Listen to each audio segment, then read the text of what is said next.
Abra sua Bíblia em Colossenses capítulo 3, versículo 16. Colossenses capítulo 3, versículo 16.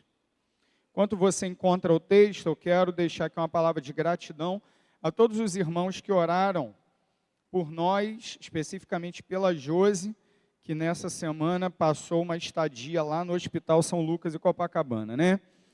Ela foi para lá no domingo passado, conforme eu compartilhei com os irmãos aqui no domingo.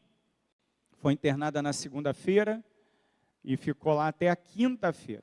Agora vai precisar fazer uma continuação do processo de tratamento. Orem por ela. Amanhã estaremos lá no médico especialista. Provavelmente vai ter que fazer um procedimento cirúrgico. Mas são as lutas da caminhada, da vida. É assim mesmo, né? O bom é que a gente tem os irmãos orando com a gente, encorajando a gente e levando os fardos junto com a gente. Colossenses capítulo 3, verso 16, daqui a pouquinho já vamos ler esse único versículo que é a base da nossa reflexão nesta manhã. Antes eu gostaria de fazer você lembrar de um ditado muito comum. Talvez você diga: quem canta seus males espanta. Já ouviu isso aí? Muitas vezes, não é? Quem canta seus males espanta. Eu fui na internet procurar a origem desse negócio aqui. De onde saiu esse ditado, essa frase? Eu achei muito interessante porque há quem diga, não confirmei, tá? Não sou especialista em literatura latina clássica, não conheço, nunca li. Eu só estou falando que eu vi na internet, num site de música mesmo. Pessoal de música que fez essa citação, tá? Há quem diga que essa expressão remonta à obra Geórgicas, de Virgílio, escrita no primeiro século antes de Cristo, tá? Na verdade, a citação ou a frase diria algo mais ou menos assim: aquele que chora ou canta, as fadas mais espanta. As fadas, né, aquele ser da mitologia. Os espíritos ruins vão embora. Seria isso que Virgílio teria escrito lá na sua obra. Agora, com todas as palavras, quem canta seus males espanta, esse trechinho, essa expressão, está mesmo literalmente em Dom Quixote, de Miguel de Cervantes. Ele coloca essas palavras na boca do Dom Quixote. Quem canta, seus males espanta. No imaginário popular, a ideia é que aquele que precisa manter longe de si as dores, as agruras da vida, deve cantar, quase como uma fórmula mágica de você evitar o problema ou o sofrimento. Canta que a dor vai embora, canta que o sofrimento se vai. Ou pelo menos, ao cantar, você meio que esquece a dor. Talvez seria esse o artifício. Seria muito fácil se, de fato, ao cantar, o sofrimento fosse embora automaticamente, não é? Seria muito simples se o canto fosse a fórmula para a gente ficar longe de tudo que é ruim na nossa vida. Mas não é assim que funciona. Agora, de um lado, a sabedoria popular convida ao canto aqueles que desejam fugir do sofrimento. De outro lado, a sabedoria bíblica e a sabedoria divina nos chama a cantar para que a palavra possa habitar. Esse é o tema da mensagem, é também o título do texto da pastoral que está no seu boletim, que a gente convida você a ler e usar no seu culto doméstico, todo aquele guia que a gente oferece ali para você poder reverberar o sermão também durante a sua semana. Cantar para que a palavra possa habitar. Veja o que Paulo diz, escrevendo à igreja de Colossos. Habite ricamente em vocês. Está corrigido? Atualizada? Então vamos aqui. Habite ricamente em vós a palavra de Cristo. Instruí-vos e aconselhai-vos mutuamente em toda a sabedoria, louvando a Deus com salmos e hinos e cânticos espirituais, com gratidão em vosso coração. Palavra de Deus para nós nessa manhã. Esse é um texto, queridos, que nos ordena a cantar como igreja. Esse é um mandamento contido aqui. Paulo exorta a igreja de Colossos a cantar. Quando você vai lendo a carta, a epístola aos Colossenses, desde o capítulo 1, você verá que nessa carta Paulo trata de um problema que acontecia na igreja. Que problema era esse? Alguns falsos mestres estavam trazendo uma doutrina perigosa, uma doutrina enganosa. E junto com essa doutrina, práticas esquisitas, como a adoração aos anjos, como proibição do casamento. Enfim, algumas práticas muito estranhas nesse movimento que é conhecido a essa altura do campeonato como proto-gnosticismo, o primeiro gnosticismo. Os primeiros ataques de uma seita que vai se desenvolver alguns anos depois e vai se tornar um movimento muito grande, herético, um movimento de falsos mestres que ataca mesmo o cristianismo antigo, chamado gnosticismo. Paulo trata com esse pessoal, com essas ameaças. E depois de mostrar quem é Cristo, a supremacia, a primazia de Cristo, a obra de Cristo e a importância do ministério de se proclamar a Cristo, o apóstolo começa então a desafiar aquela igreja a viver de uma maneira coerente com todo o evangelho que eles professavam.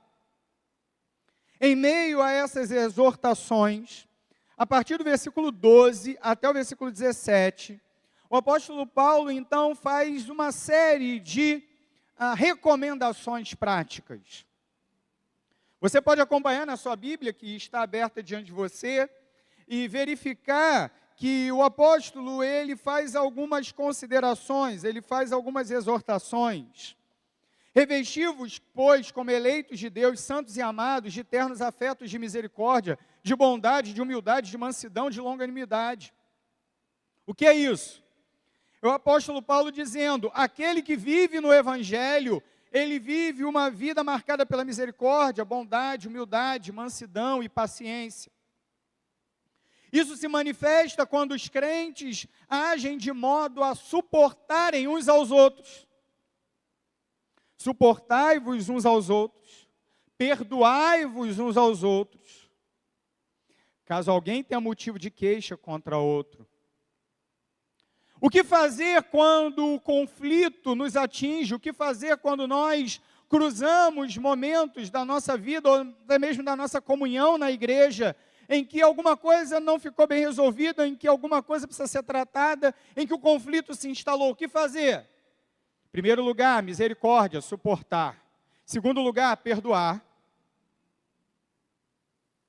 Porque essa é a consequência natural de uma vida no Evangelho.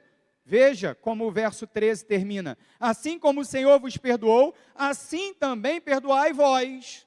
O perdoado perdoa.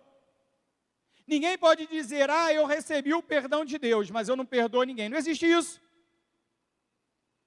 Perdoai as nossas dívidas, assim como perdoamos os nossos devedores. Oração do Senhor. Antes, sede um para com os outros benignos, compassivos, diz o apóstolo Paulo em outro lugar, Efésios capítulo 4, perdoando-vos uns aos outros, como Deus também em Cristo vos perdoou. Não temos o direito de reter o perdão, consequência do pecado, consequência do evangelho, consequência do perdão do nosso pecado. Fomos perdoados, então perdoamos.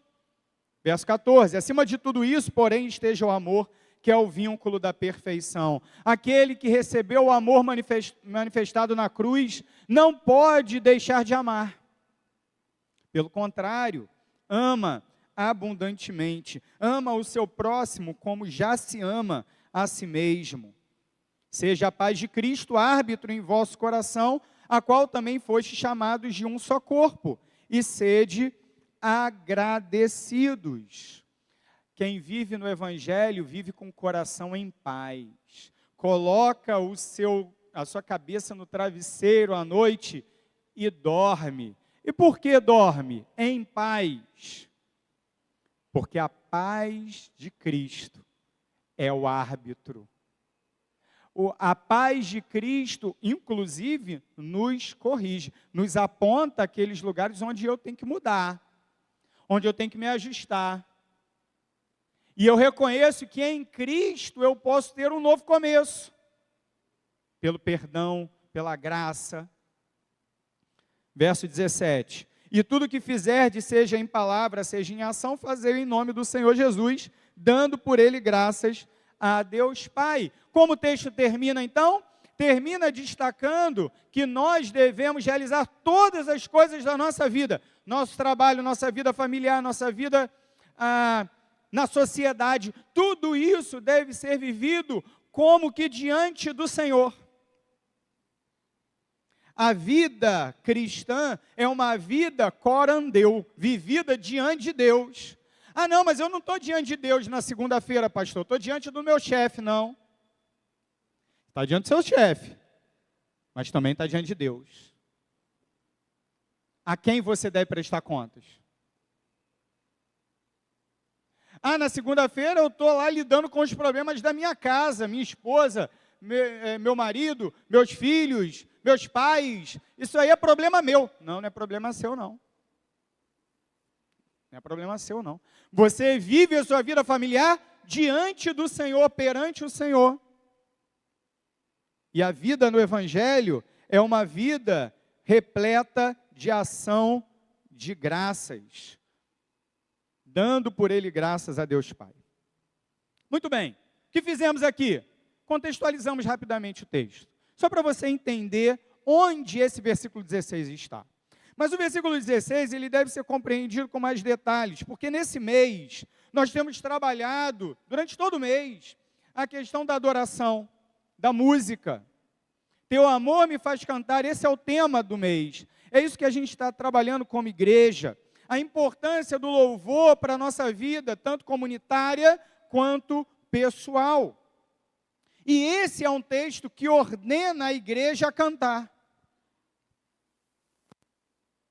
Cantar uns aos outros, cantar em louvor a Deus.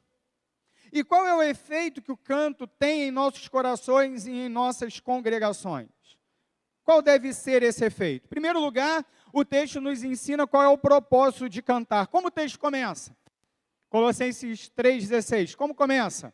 Habite ricamente em vós a palavra de Cristo. Aqui está a ordem, aqui está o mandamento do apóstolo Paulo àquela igreja, aqui está o mandamento do Senhor para nós também.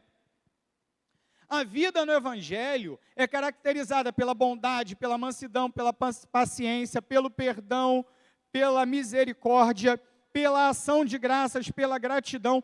Tudo isso caracteriza a vida do convertido, a vida no Evangelho. Porém, existe uma marca que não pode ser desprezada e que talvez possa ser considerada a marca mais importante do verdadeiro convertido. Daquele que verdadeiramente teve um encontro salvífico com Jesus Cristo. Habite em vocês a palavra de Cristo. A palavra de Deus, ela tem um lugar diferente no coração do crente. Existem muitos ímpios que conhecem intelectualmente a Bíblia. Existem muitos descrentes que já leram a Bíblia toda. Tem crente que não leu ainda, mas tem ímpio que já leu. Mais de uma vez. Mas a verdade é que só no coração do convertido, do salvo, a palavra de Deus encontra um lugar nas profundezas, no fundo daquela alma. Habite ricamente a palavra de Cristo. Qual é o propósito de cantarmos como igreja? Para que a palavra de Deus encontre um lugar no fundo do nosso coração. Cantamos para aprender, para compreender, para gravar, para sermos tocados pela palavra de Deus. É muito interessante a palavra habitar aqui. Habite. Habite. O dicionário de Lunaida diz o seguinte, definição do dicionário desse uso da palavra enoikel aqui. Permanecer em um lugar definido psicologicamente ou espiritualmente. Veja comigo, os irmãos vão nos ajudar aí na tela, Romanos 8:11 e depois 2 Timóteo 1:14. Romanos 8:11, veja comigo esse texto. Olha o que ele nos ensina. Se habita em vós o Espírito daquele que ressuscitou Jesus dentre os mortos, esse mesmo que ressuscitou a Cristo Jesus dentre os mortos, vivificará também o vosso corpo mortal, por meio do seu Espírito, que em vós habita. O Espírito de Deus habita em nós. Ele vive dentro de nós. É muito interessante essa ideia aqui, porque a palavra enoikel, etimologicamente, tem duas partes. A preposição em, que significa dentro de, e oikel, que significa habitar numa casa, ou estar numa casa. É estar dentro. Nós somos casa. O Espírito é o habitante, é o morador da nossa casa. O Espírito habita em nós. 2 Timóteo 1,14. Guarda o bom depósito mediante o Espírito Santo que habita em nós. Agora voltando para Colossenses 3,16. Da mesma maneira como o Espírito Santo tem um lugar no nosso coração e ele habita em nós e ele não vai sair. Se você de fato é crente, o Espírito Santo não vai sair, porque a salvação ela não pode ser perdida e a habitação do Espírito Santo é marca do verdadeiro salvo. Todo crente é batizado no Espírito, todo crente tem a habitação do Espírito, todo crente é selado no Espírito, todo crente, todo convertido. Uma vez que é assim, e o Espírito Santo habita permanentemente em nós, voltamos para o texto de Colossenses e vemos uma ordem, um mandamento. Habite em vós ricamente a palavra de Cristo. Da mesma forma como o Espírito Santo sela de forma definitiva a vida do crente, a palavra de Deus deve estar no fundo do nosso coração de maneira igualmente definitiva.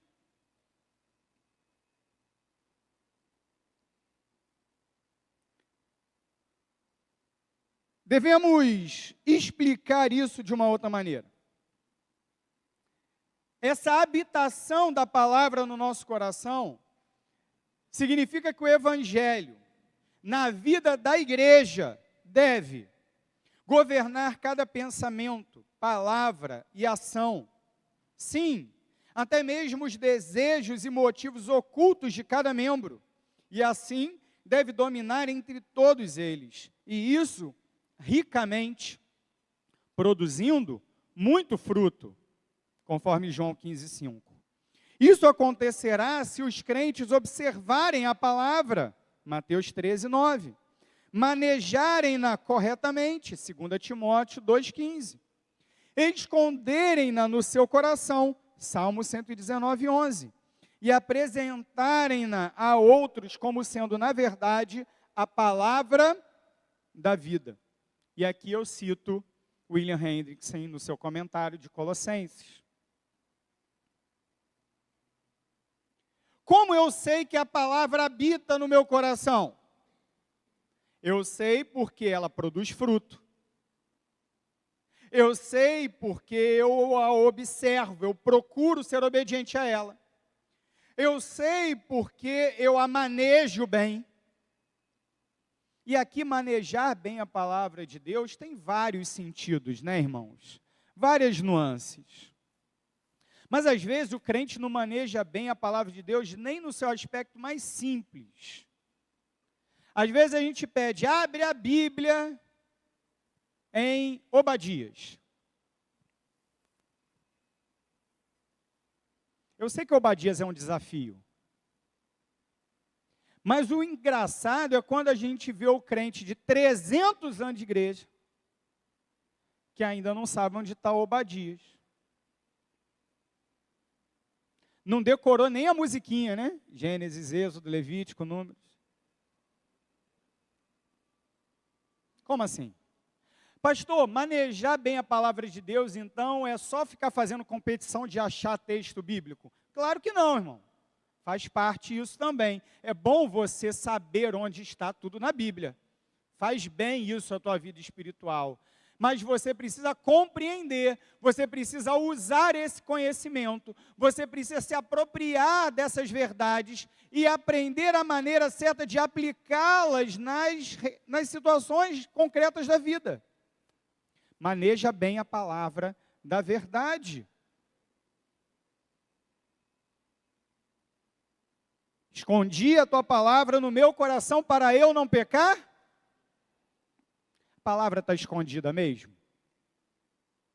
Eu meço isso, o quão facilmente eu estou caindo nas tentações que Satanás coloca diante de mim. Se a palavra está escondidinha mesmo, bem escondidinha, a tentação vem e eu resisto. Porque a palavra me protege daquela queda.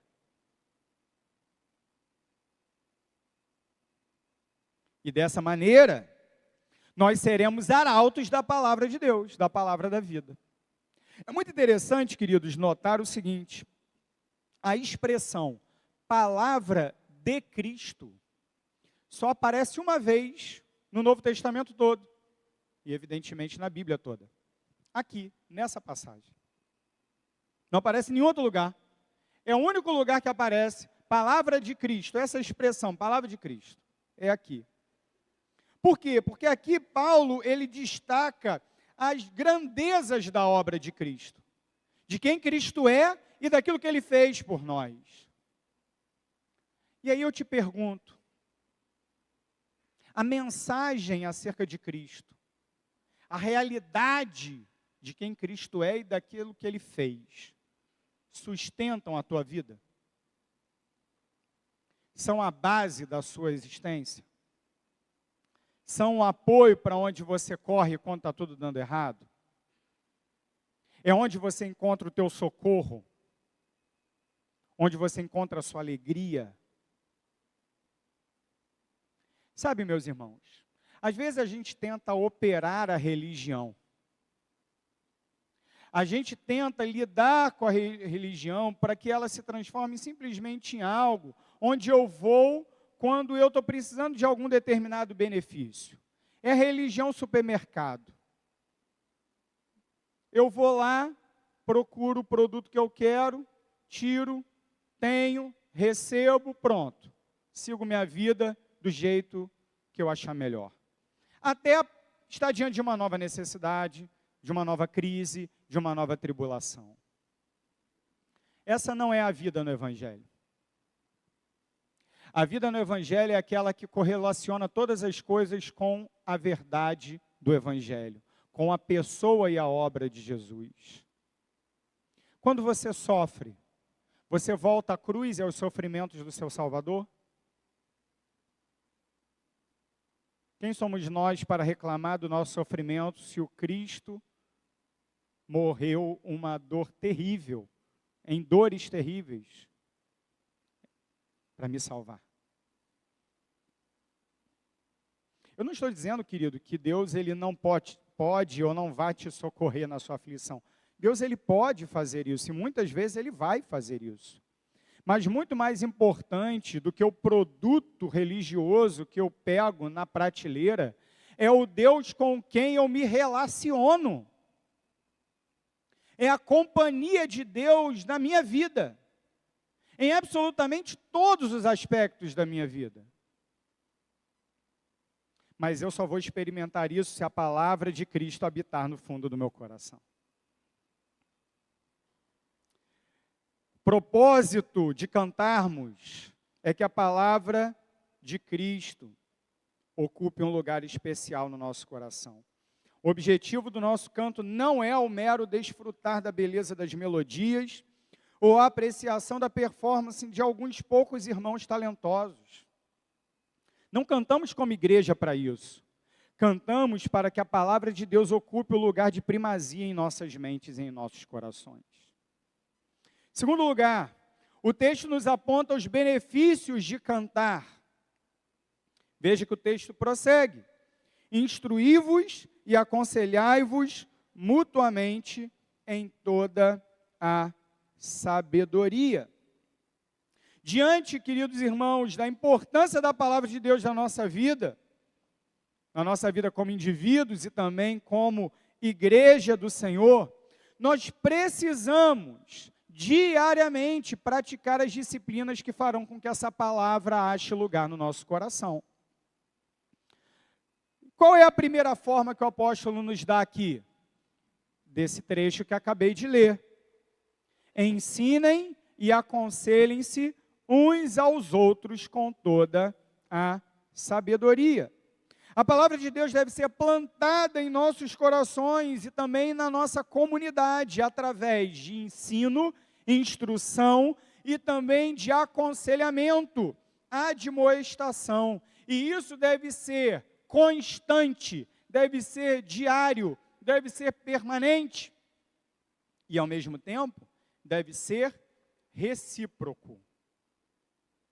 Deve ser uns aos outros. Ah, pastor, mas eu pensava que era só o professor de escola dominical que ensinava. Claro que não.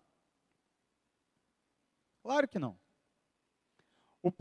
A primeira missão do crente, quando ele se converte, é ser professor. Sabia disso? É. Porque você vai ensinar o evangelho a quem está do seu lado, as pessoas da sua família. É compartilhar do evangelho. Você vai ensinar. É muito interessante porque a palavra aqui para instrução é justamente derivada da palavra da onde vem o nosso didática. É o verbo grego didático, da onde vem didática em português. Mas a segunda palavra também é muito interessante. A palavra grega é nutetel. Significa, traz a ideia de você confrontar a mente. De forma concreta, tem a ver com aconselhamento. Tem a ver com a admoestação pessoal. Exortação, discipulado relacional. Comentando esse texto, João Calvino traz um comentário, um trecho muito interessante. Ele escreve o seguinte: como a doutrina algumas vezes é em si mesmo insípida, e como se diz, quando ela simplesmente demonstra o que é certo, a virtude é louvada e deixada faminta. Vou explicar. O que ele está dizendo aqui é o seguinte: se você fica só no ensino, só na doutrina, só na teologia, mas nunca relaciona isso à prática, à vida, você cai na tentação de viver um cristianismo meramente teórico. Como ele termina esse trecho, a virtude é louvada e deixada faminta. Percebeu o que ele está fazendo aqui? Você diz como é bom viver uma vida reta, mas você não se alimenta para viver uma vida reta. A virtude morre de fome em mero ensino. Por isso é fundamental na vida da igreja o discipulado. Calvino continua. Ao mesmo tempo, ele adiciona a admoestação, que é, por assim dizer, uma confirmação da doutrina e incentivo a ela. É muito fácil você vir aqui me ouvir. É muito fácil você vir aqui e até achar legal o sermão. Ah, legal, pastor e tal, joia. bonito. Sai daqui e não vive nada. Nada. É fácil viver isso. Daí a importância do discipulado pessoal. Daí a importância de você pegar o resumo do sermão, que está aí no boletim, levar para sua casa, para sua família, para o seu ministério, para onde for, revisitar, fazer aquelas perguntas para discussão, para que você mesmo vá se avaliando. Eu estou cumprindo? Eu estou fazendo? Eu estou realizando? É você pedir para um irmão que você confia e falar assim: meu irmão, olha só, me ajuda aqui. Eu preciso prestar contas a alguém. Eu estou passando por um problema. Eu estou escravizado por um pecado. Eu estou numa situação muito complicada. Eu preciso de alguém com quem eu possa compartilhar e de encorajamento para vencer essa guerra. Discipulado. Vai além da mera doutrina. A doutrina molda o nosso cérebro, o nosso pensamento. Mas somente o discipulado, a admoestação, o aconselhamento, o trabalho pessoal vai fazer com que a gente saia da teoria e se encaminhe para a prática. Habite ricamente a palavra de Cristo em vocês. Como? Se vocês praticarem entre vocês diariamente o ensino, mas também a admoestação, o discipulado pessoal. Terceiro e último lugar, para a gente terminar. Como devemos cantar? Primeiro, o porquê devemos cantar, para que a palavra de Deus habite em nós. Em segundo lugar, quais são os benefícios de cantarmos? Para que sejamos instruídos e sejamos admoestados. Terceiro lugar, como devemos cantar. N.T. Wright comenta o seguinte nesse texto: esse ministério de ensinar e de admoestar deve fazer parte de uma vida de gratidão que transborda em cânticos. Que transborda em cânticos. É muito fácil nós admitirmos que recebemos a palavra pela escola dominical, pela pregação. É muito fácil admitirmos o valor do nosso crescimento bíblico no discipulado, no pequeno grupo, no aconselhamento. Mas às vezes a gente esquece, queridos, o valor da música nesse propósito. O valor da música. Todos nós sabemos a doutrina da inspiração da Escritura e da importância da leitura bíblica, não é? Mas muitos de nós fomos encorajados profundamente a amar a palavra de Deus, a buscar a palavra de Deus para as nossas vidas, através de alguns cânticos, não é? Enquanto Salvador teu livro eu ler, meus olhos vêm abrir, pois quero ver, da mera letra além a ti, Senhor, eu venho a ti, Jesus, meu Redentor. Conhecem esse hino? Quando a gente só fala a letra, não vem à sua mente. Mas quando a gente canta, isso fica gravado. Enquanto Salvador teu livro eu ler, meus olhos vêm abrir, pois quero ver, da mera letra além a ti, Senhor, eu venho a ti, Jesus, meu Redentor.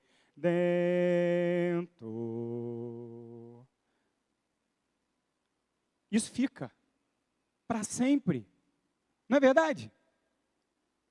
Eu ouvi aqui alguns irmãos de cabeça branca,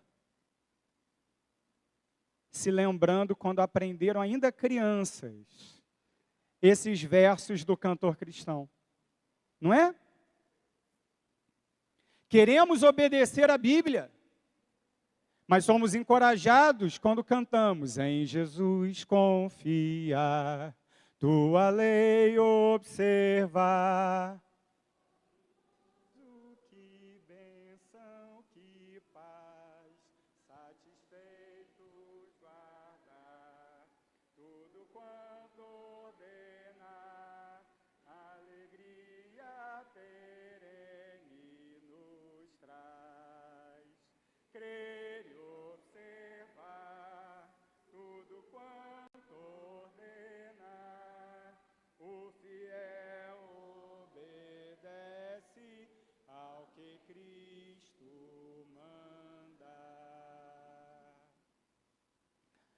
O que é isso? É cantar para que a palavra de Cristo habite ricamente no nosso coração. Não são só os hinos antigos que fazem isso com a gente. Não é verdade? Talvez você conheça cânticos mais recentes. A tua palavra escondi, guardada no meu coração, para eu não pecar contra ti, Senhor. A tua palavra escondi. O que é isso? É cantar. Cantar a palavra de Deus. Podemos cantar literalmente a palavra de Deus, como acabamos de fazer aqui, a tua palavra escondi, guardada no meu coração, literalmente o Salmo 119. Como podemos cantar versos que foram inspirados pela palavra no coração do autor, como mencionamos aqui no hino da leitura bíblica, no crer e observar, não é verdade? Podem, inclusive, ter um caráter mais teológico. Temos hinos à Trindade tão belos, não é? Outro dia o Zé Luiz me fez lembrar de um. Bate no meu peito a vontade imensa de cantar louvores ao Trino Deus. A Francelina está cantando aqui do meu lado. É assim, né? Bonito demais, né? E exaltar o nome do meu Pai eterno, que do grande inferno já me resgatou. E ele continua, né? Exaltando o Filho, o Espírito, um hino à Trindade. E em meio ao canto, meus irmãos, o nosso coração é tocado. O nosso coração parece que é transportado ao céu. Quando nós cantamos a palavra de Deus, como igreja, como congregação, como família na fé, nós somos edificados e a palavra de Cristo habita mais profundamente em nós. O texto fala, cantem, salmos, hinos e cânticos espirituais. Calvino explica isso para a gente. Ele diz, salmo é aquele que ao ser entoado se faz uso de algum instrumento musical juntamente com a língua. Cantamos acompanhados dos instrumentos. Hino é propriamente um cântico de louvor, seja entoado simplesmente com a voz ou de outra forma. Enquanto que uma ode, aí ele usa a ode porque a palavra que a gente traduz por cântico, né, é justamente essa palavra, ode, na língua grega. Mas ninguém mais usa isso, né? Então a gente fica com cântico. Enquanto que uma ode não contém meros louvores, mas também exortações e outras matérias. No entanto, ele quer que os cânticos dos cristãos sejam espirituais, não formados de frivolidades e palavreados sem valor. E aqui a gente precisa levantar um alerta. Está cheio de frivolidade e palavreado sem valor no mercado gospel. Não adianta nada. A gente precisa selecionar o que a gente vai cantar. Tem boas melodias com letras horrorosas? Não. Tem boas letras com melodias que o povo não consegue cantar, que é só para um cantor profissional, é só para uma pessoa que está num nível musical muito elevado. Não é disso que Paulo está falando aqui. Ele está falando aqui de nós cantarmos num grande coral, para edificarmos uns aos outros, para abençoarmos uns aos outros com o nosso cântico. Não. Devemos procurar um canto que vai abençoar o outro. A fim de que a palavra de Cristo habite ricamente em nós, meu irmão, minha irmã, é preciso, além de valorizar o ensino discipulado, redescobrir o valor do canto congregacional. Uma igreja que canta a Bíblia compreende que a adoração comunitária é discipulado. Sim, nós nos discipulamos quando cantamos um para o outro. Bryan Chapell, ele diz o seguinte: no culto, Deus não é apenas o principal espectador da nossa adoração. Por sua palavra e Espírito, Ele é também o verdadeiro pregador, cantor e aquele que ora. Então, meus irmãos, precisamos cantar a palavra de Deus, para que o Espírito Santo implante as verdades do Evangelho em nossos corações. E também, o ato de cantar deve ser praticado com gratidão, com alegria. É muito interessante porque a gente aqui, fazendo esse momento breve, de relembrar alguns cânticos que marcam a nossa vida, que marcam a nossa jornada cristã. Daqui de cima já deu para ver alguns irmãos que se emocionaram, que se sentiram tocados. Porque ao cantar a palavra de Deus, ela acha um lugar no fundo do nosso coração. Devemos cantar com gratidão em nossos corações, com alegria em nosso coração. A salvação que nós recebemos, meus irmãos, vem de Deus e não de nós mesmos. Então, quando nós cantamos as verdades do Evangelho, nós somos fortalecidos, encorajados a viver uma profunda gratidão por aquilo que Deus fez, faz e fará em nosso favor. Para isso, nós devemos deixar de focar em performance e procurar profundidade.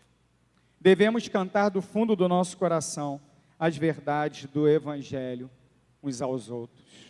Então, diante de tudo isso, habite ricamente a palavra de Cristo em vocês, ensinem e aconselhem-se uns aos outros, cantem a Deus com gratidão, salmos, hinos e cânticos espirituais.